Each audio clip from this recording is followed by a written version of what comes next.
بسم الله الرحمن الرحيم. الحمد لله رب العالمين والصلاة والسلام على أشرف المرسلين. Aujourd'hui, on va entamer la deuxième partie de l'emphysème. Il y a un diapo dans la leçon qui n'a pas été expliqué. J'ai essayé de faire des recherches sur Internet. Si vous trouvez quelque faute, vous pouvez mettre ça dans les commentaires. On va commencer par les explorations. C'est de ce tableau que je parle. Les explorations des fonctions respiratoires, l'OFR. Ça concerne la spirométrie. Basé sur la mesure du VEMS et du CVF. Le VEMS, c'est le volume expiratoire maximal par seconde. C'est la quantité d'air maximale d'expiration forcée, aussi fort et aussi vite que possible après une inspiration profonde. Pour la CVF, c'est la capacité vitale forcée, la quantité maximale d'air qu'un individu peut expirer après une inspiration la plus profonde possible. Il est égal au volume total d'air des poumons pouvant être mobilisable de manière forcée. La différence entre ces deux termes, c'est que le premier indique la vitesse d'expiration, le deuxième indique le volume total expiré. La DLCO, Diffusing Lung Carbon Monoxide, c'est la diffusion pour pulmonaire du carbone monoxyde. Ce test mesure la capacité des poumons à transférer les gaz inspirés vers le sang en utilisant CO comme traceur. Il évalue les échanges gazeux. La plétismographie, elle mesure les volumes pulmonaires statiques qui sont non mobilisables, c'est-à-dire résiduels. Le VR, c'est le volume résiduel. CPT, c'est la capacité pulmonaire totale. CRF, c'est la capacité résiduelle fonctionnelle. Pour la scintigraphie, elle reflète les images du fonctionnement et de l'anatomie des organes et des tissus. Elle concerne la médecine nucléaire. Cette scintigraphie, la scintigraphie de perfusion et de ventilation va détecter les zones de perfusion et de ventilation. La spirométrie, alors, elle évalue la fonction des voies aériennes. Et la DLCO, elle évalue les échanges gazeux. La plétismographie évalue les volumes pulmonaires. Et la scintigraphie évalue l'équilibre ventilation-perfusion. On va faire comparaison entre les emphysèmes en ce qui concerne les spirométries. L'emphysème panlobulaire, il a un syndrome obstructif sévère et précoce. Par contre, le centrolobulaire, il n'est pas aussi sévère, mais la sévérité elle est variable et elle est souvent progressive. Le rapport VMS-CVF diminue et VMS aussi il diminue. Pour ce qui concerne le centrolobulaire, il est diminué. Idem, il est aussi diminué avec VMS diminué, la même chose. Par contre, le CVF, ils sont tous diminués, c'est un autre cas, c'est tout. CVF diminué avec VMS diminué, ils sont peu ou pas réversibles post-bronchodilatateurs qu'ils vont causer un piégeage d'air. C'est la même chose pour le centrolobulaire.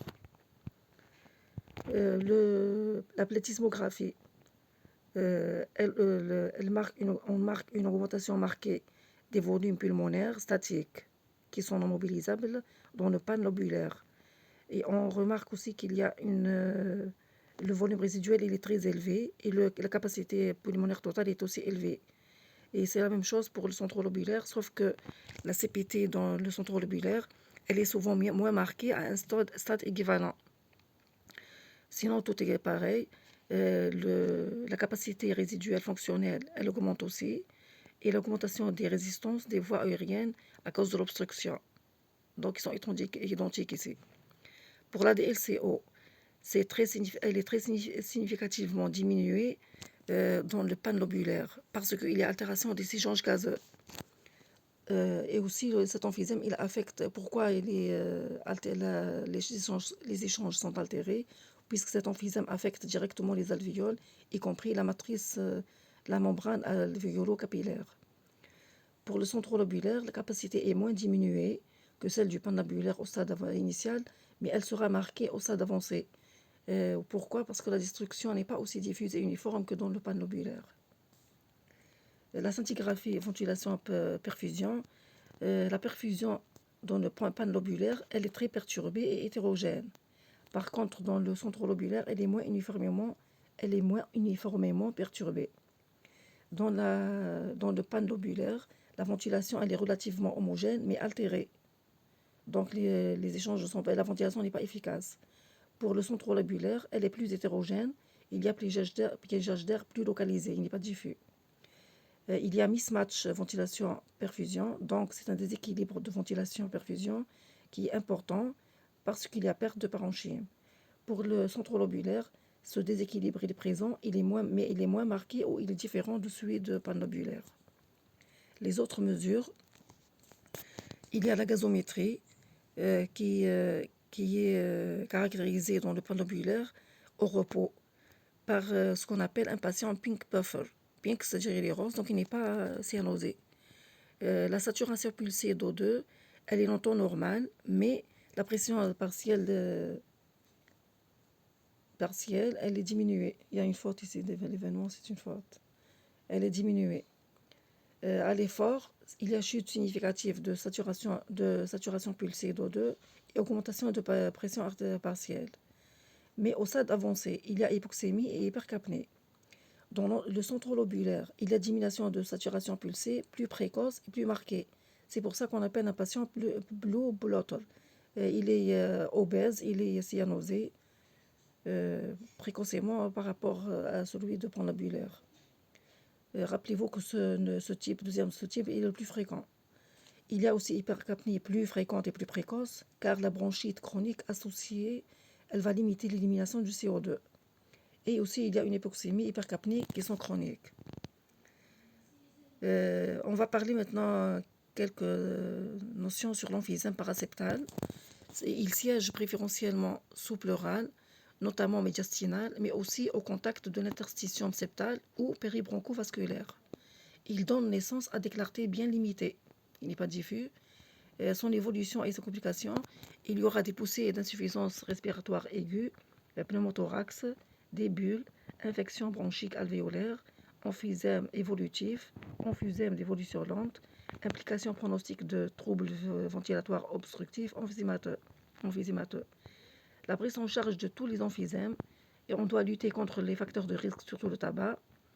On doit prévenir les infections, surtout se faire ORL et la vaccination. Et on doit réaliser un traitement substitutif dans l'alpha-1-antitrypsine quand il y a un déficit génétique, les bronchodilatateurs, la réhabilitation respiratoire qui est représentée par la kinésithérapie, réentraînement à l'effort et la nutrition s'il est malnutri. Aussi, il y a un traitement endoscopique par valve endobronchique qui est récent, ça. On introduit une valve qui va s'ouvrir pour ouvrir les voies aériennes qui sont collapsées. Et dernier recours, il y a traitement chirurgical, ou bien par exérèse de bulles isolées, ou réduction pulmonaire, ou remodelage. Et dernier recours, c'est la transplantation pulmonaire. J'espère que la leçon a été bien claire, elle est bien réduite parce que c'est une deuxième partie en tout cas. Merci.